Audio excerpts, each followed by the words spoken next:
Hey friend, we've been working through the book of Ruth on this week of broadcasts, and Lord willing, if we stay on track, we just might make it on time. But a question that Naomi, the first character that we're really introduced to in the book of Ruth, Naomi may have asked a question that's reflected on the gospel tract I'm holding in my hand right now. I'm going to ask you, if you would, to turn to the book of Ruth. I think we'll find our place in chapter number 4 today, but Naomi may have asked this question in her own heart and mind. Does anyone care? That might be a question you're asking yourself today. Does anyone care? Does anyone care about me? Does anyone really care about my despair? What I'm going through, the turmoil I'm trudging through in my own life? The answer is a resounding yes. Someone does care. That someone is Jesus Christ. I'd love to introduce him to you through this gospel tract. It's called Does Anyone Care? You can find it completely free. We don't ask for your credit card information. We ship them to you for free as well. There's no shipping and handling charge. You can find it on our website, BibleTractsInc.org. That's BibleTractsInc.org. If you have any questions, please contact us through the Contact Us form on that website. We'd love to hear from you. If we can be a help to you, if we can encourage you, if we can send you some of this gospel tract called Does Anyone Care? We would love to do that today. Now, if you would, find your place in the book of Ruth and chapter number 4.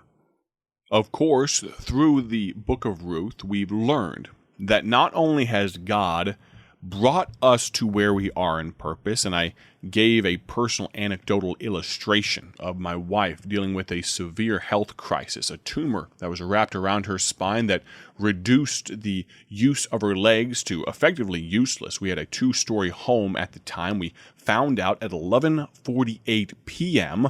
on December 31st of 2018, found out that my wife had a tumor, and also found out at basically the exact same time that she would have to have a major open spine surgery.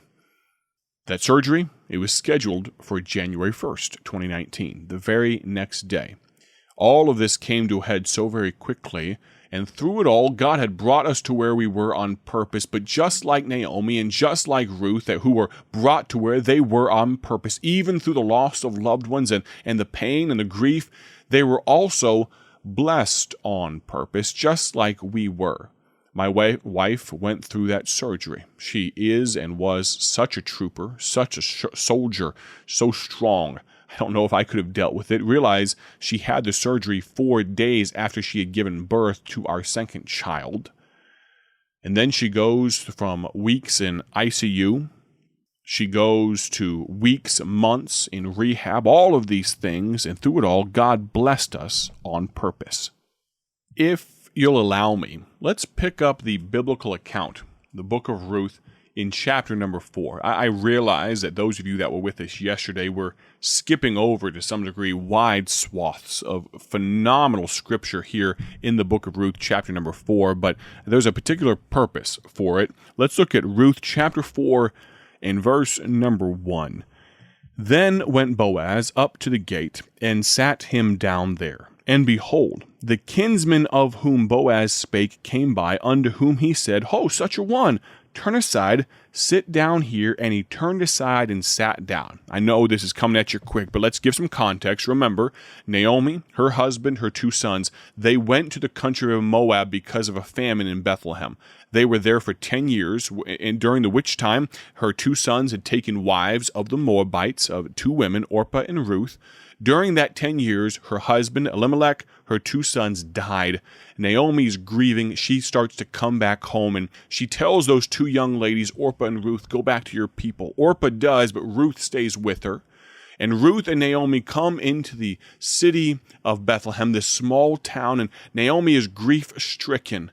Ruth goes out to glean in the fields. She meets Boaz, and to some degree, there's almost a little bit of a love at first sight situation.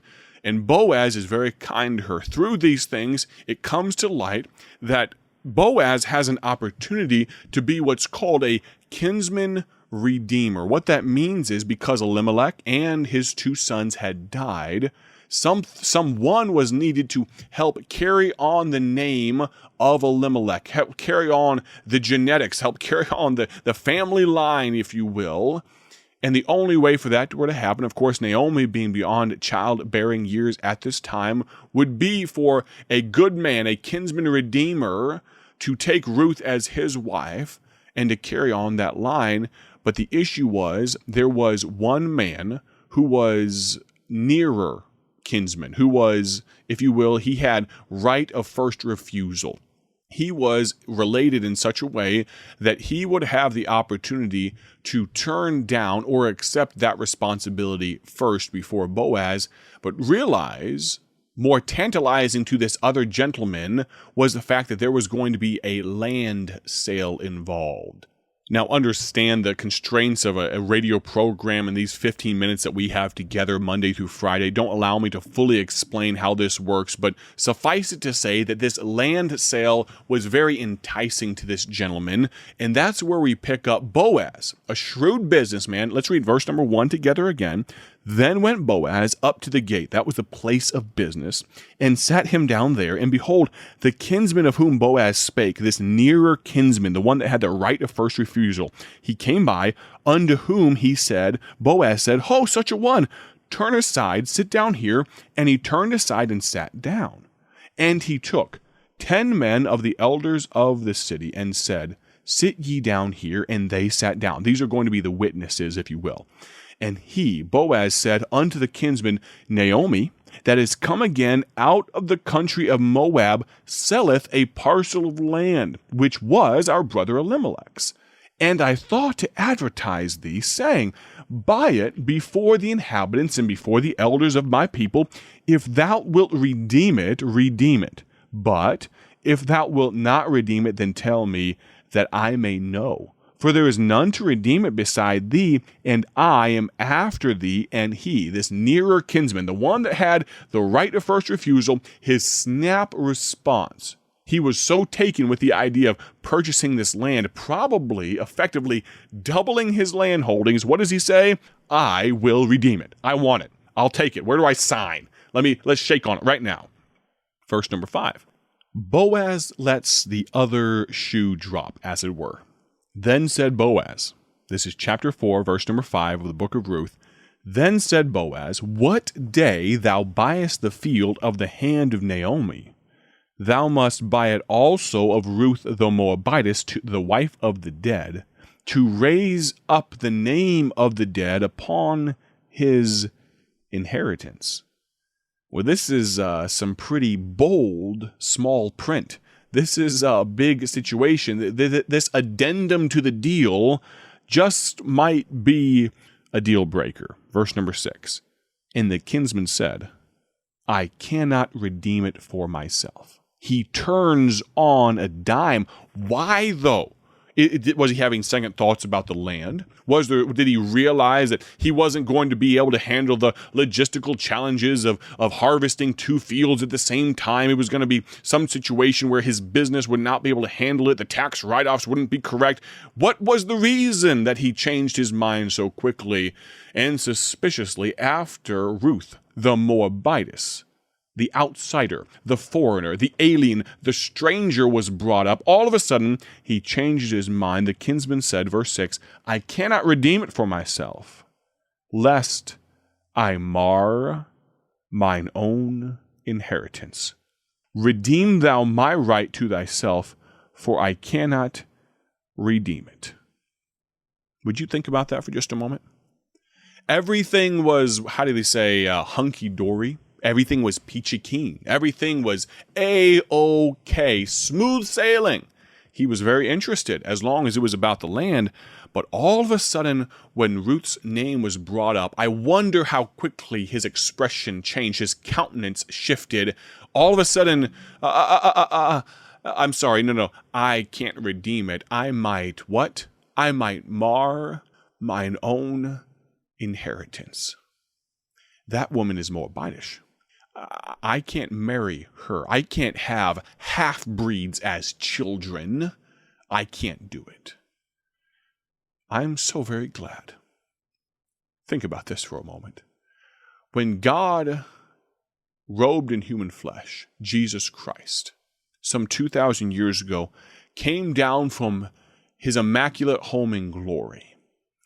When he came down to be belittled and spit upon and beat and struck and nailed to an old rugged cross, he was not doing it to pick out the best among us. I think sometimes we think of ourselves as a shiny new model. We think of ourselves, if we're talking about a car lot, a new car dealership, we think we're the new model. We have all the options, the heated seats, the cooled seats, the heated steering wheel, the four-wheel drive, the extra horsepower in the engine, the sharp lines and everything. No. Friend, can I tell you, we weren't even relegated. We weren't even part of the used car lot. Friend, humanity as a whole, and you and me and all of us, belonged more applicably in a junkyard, and Jesus Christ wasn't coming down, kicking tires, and picking out the most easy to save among us. He said, I'll buy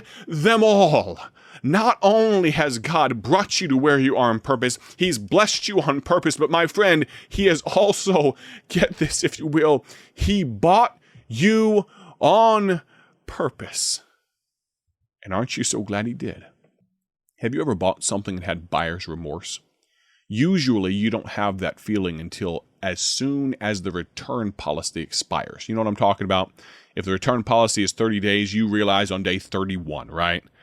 Well, friend, God, Jesus Christ, even though the price he paid was so high and so steep and so painful, he has never regretted buying you, even though we were strangers to the commonwealth of Israel, even though we had to be grafted in, even though you and I, the majority of us, could be considered Gentiles, even though we are no better than Ruth the Moabitess, as we talked about earlier in the week. He's not only brought us to where we are on purpose, he has blessed us on purpose, and most amazing of all, he's bought us on purpose, warts and all. He wanted us. I'm so very glad that Jesus loves me. This I know. Would you please join me tomorrow for the last episode of this week of broadcasts? Have a great day for his glory. From all of us here at the Bible Tract Echoes radio broadcast, God bless. Thank you for joining us today for Bible Tract Echoes, a ministry of Bible Tracts Incorporated. If you would like to receive a free sample packet of all of our tracts, you can contact us by calling 309-828-6888. That's 309-828-6888. Our mailing address is P.O. Box 188, Bloomington, Illinois, 61702. A faster way to contact us is to go to our website at BibleTractsInc.org. That's BibleTractsInc.org. There you will find more information about our ministry and details on how you can support Bible Tracts Incorporated. Thanks for listening, and may the Lord richly bless you as you serve Him.